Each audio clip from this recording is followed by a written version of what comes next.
vakaras, mėly FC Lvovo gerbėjai. Šiandien FC Lvovo studiją perkeliame į Saquarema Rio de Janeiro. Šios dienos laidoje matysite rungtynių su Trakų komanda apžvalgą.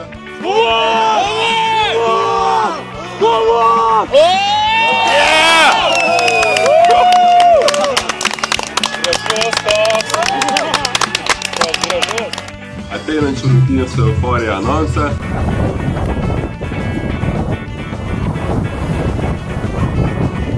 Ką tu rubrikėlę pakeis Sabrinos Salernos klipas Boys, Boys, Boys.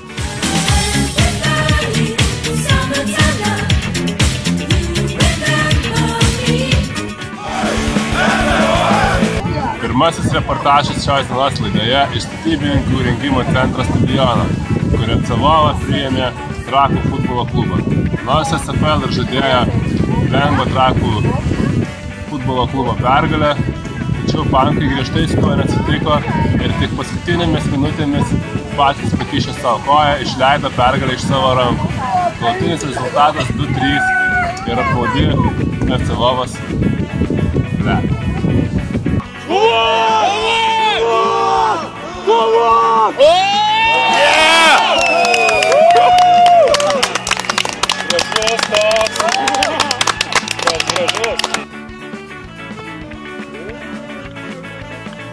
Du vienas laimė, jeigu ką, buvo du labai nuostabus.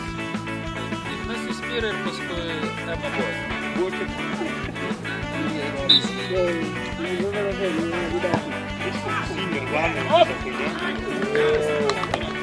Aš girdėjau, kad kalė per būcius. Ar vaidino, ar ne, ar skaudėjo, čia kitas klausimas. Būcija tikrai.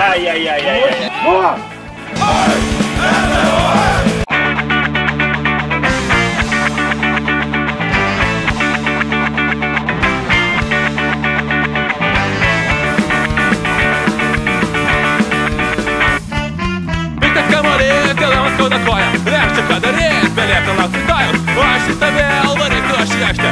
Kamuolį tik tam, bandytų atsikeršyti. O įskrenda aš šnekiu, bet pagauti negaliu. Kietas kamuolys, bet aš ir kietas nevaryt. Aš pagauti įvykį, nors ir įspūkas, kad jie treniruotis paromis. Netrukdyti mes išbėg.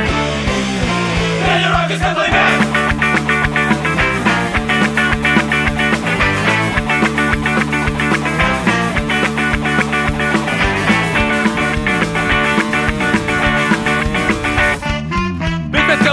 Panašus į uodą, aš bandau įspėti, bet jis nepasiduoda. Štai šlubuoju aš ir draugai šlubuoja. Kelias kamuolys, o mes iš tų.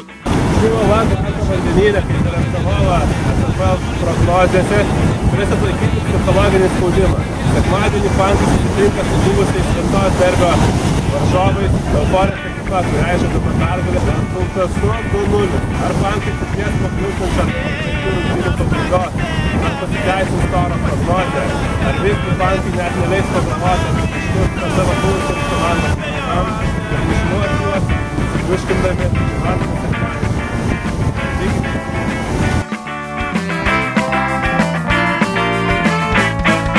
Vaiskrenda aš negiu ir pakauti jį galiu. Kietas kamuolys, bet aš ir kietas nevaryt. Aš jį pagalvau vis vienas reikėjo, bet kasdien treniruotis paromis. Netrukdyti mes išbėgt. Treniruokis, kad laimėt! Treinilukis, cadê ele, Palhaçada. Eita, Giovana!